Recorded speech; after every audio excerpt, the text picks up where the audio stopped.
एक ना एक दिन करे पड़तो सरेंडर।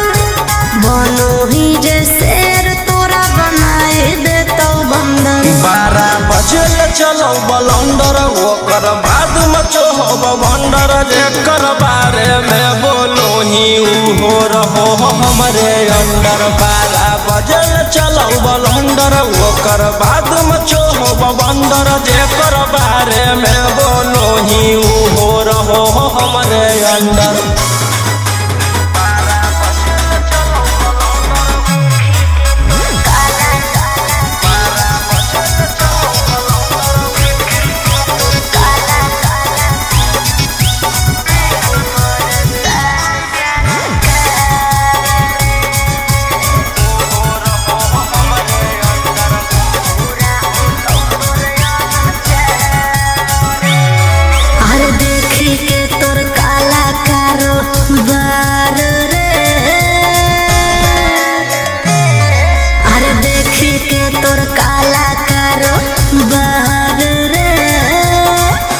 परेशान सरकार रे। अरे आगे पीछे लेके छोड़ा घूमो ही डिफेंडर। नेता विधायक से ज्यादा तोरे टांगल रहो कैलेंडर। 12 बजे चलो बलंदर ओकर बाद मचो हो भंडर। जेकर बारे में बोलो ही हो रहो हमरे अंडर। 12 बजे चलो बलंदर ओकर बाद मचो हो बंदर। जेकर बारे में बोलो ही हो रहो हमरे अंडर।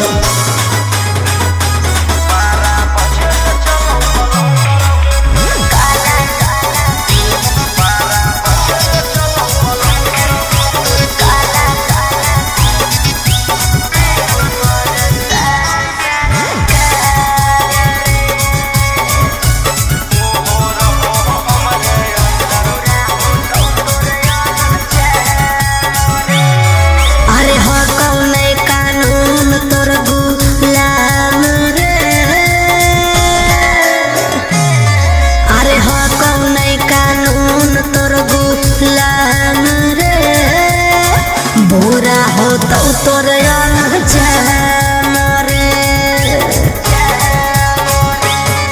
अरे राजा रोशन रोहिया जादे बने नहीं सिकंदर।